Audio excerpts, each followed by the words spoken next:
অনেক ভাগ্য করে আসলে আমরা এরকম দুইটা মানুষকে আমাদের জীবনে পেয়েছি, সেটা হচ্ছে রাত ভাইয়া এবং বিথি আপু। সেই সাথে এরকম একটা পরিবার যেখানে সবাই মিলে অনেক বেশি আনন্দ করা হয়। আমাদের জীবনের সেরা একটা ট্যুর ছিল এই ট্যুরটা, এবং এই ট্যুরের কথা আমরা সারা জীবন মনে রাখবো। আজকে আমরা এই সিনথিটাকে নিয়ে পুরা সাজেককে ঘুরে দেখবো। আর এদিকে সিএনজি তে উঠার সময় স্মৃতির সাথে মুস্কানের লেগে যায়। মুস্কান বলতেছিল আমি এই পাশ দিয়ে বসবো, স্মৃতি বলতেছিল না আমি এই পাশ দিয়ে বসবো। কিন্তু মুস্কানকে যেহেতু সবাই অনেক বেশি আদর করে, তাই সবাই ওর আবদারটাকেই মেনে নেয় সব সময়। এই মেয়েটা মাঝে মাঝে একদম বাচ্চাদের মতো আচরণ করা শুরু করে দেয়, মনেই হয় না যে ওর একটা ছোট বাবু আছে। এই তো এখন স্মৃতিকে উপরে উঠতে দেখে মুস্কানও বলতেছে আমিও উপরে উঠে দাঁড়াবো এবং স্মৃতির সমান সমান হব। আর এখন আমরা সবাই মিলে রওনা দিয়েছি সাজেকের জিরো পয়েন্টের দিকে এবং সাজেকের হেলিপ্যাড দেখতে। সিএনজির উপরে উঠে এরকম সাজেকে ঘোরাফেরা করার অনুভূতিটা কিন্তু সারা জীবন মনে থাকবে আমাদের সবার। এই তো আমরা চলে আসছি সবাই সাজেকের জিরো পয়েন্টে। এখন সবাই সিএনজি থেকে নেমে দৌড়াদৌড়ি শুরু করে দিচ্ছে কে আগে ছবি তুলবে। এদিকে মুস্কান আমার সাথে রাগ করতেছে, ওকে কেন গাছ থেকে একটা ফুল পেরে দিচ্ছি না। এটা খুব সম্ভবত লাল চুরের গাছ ছিল, বউ আবদার করছে আর তার এই ছোট্ট আবদারটা রাখবো না সেটা কিন্তু একদমই হবে না, তাই একটা ফুল পেরে ওর কানে পরিয়ে দিচ্ছি। আর এতেই কিন্তু মুস্কান মহা খুশি হয়ে গেছে।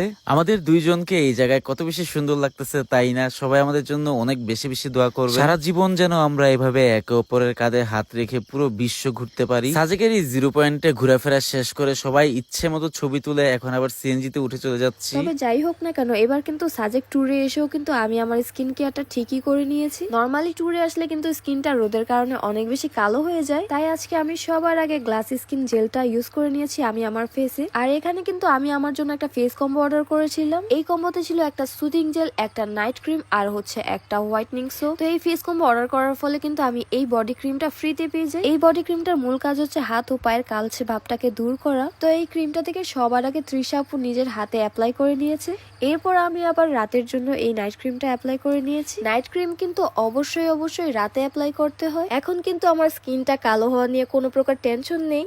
সাজেকে নাকি একটা পাহাড় আছে যেটার নাম কংলাক পাহাড়। নামটা কি অদ্ভুত তাই না? যেহেতু আমরা আবার এখন একটা পাহাড়ে উঠবো, তাই আগে থেকেই শক্তি নিয়ে নিচ্ছি। আর এদিকে মুস্কান এখনই শক্তি পাচ্ছে না, সে একটা কলাও ছিলতে পারতেছে না, তাই বিথি আপু ওকে একটা কলা ছিলে দিচ্ছিল আর বলতেছিল তুই কি পারিস বল আমাকে। তারপর আবার রাত ভাইয়া আমাদের সবার জন্য সাজেকের স্পেশাল ব্যাম্বোটি নিয়ে আসে। মানে এখানে কাপের পরিবর্তে সবাই নাকি এরকম বাঁশের ভিতরে করে চা খায়। কি অদ্ভুত ব্যাপার স্যাপার তাই না? কিন্তু এদিকে কষ্টের বিষয় হলো সবাই চা খেলেও বিথি আপুকে রাত ভাইয়া একদমই চা খেতে দিচ্ছিল না, কারণ এই চায়ে নাকি প্রচুর পরিমাণে চিনি আছে এবং এই চিনি খেলে বিথি আপুর স্বাস্থ্য বেড়ে যাবে। এদিকে আমাদের আবারও বাস নিতে হচ্ছে, কারণ এই বাস নিয়ে আমরা ভর দিয়ে হেঁটে হেঁটে চলে যাব কংলাক পাহাড়ে। মানে এমনিতেই আমরা কত উঁচুতে ছিলাম, এখন আমরা আরো অনেক বেশি উঁচু জায়গায় যাচ্ছি। আর সেখান থেকে কিন্তু পুরো সাজেকটাকে সুন্দর করে দেখা যায়। এদিকে আবার এই বাচ্চাগুলোকে দেখে অনেক বেশি ভয় করতেছিল, ওরা একদম কিনারে এসে খেলা করতেছিল। তবে ওরা যেহেতু একদম জন্মের পর থেকে এরকম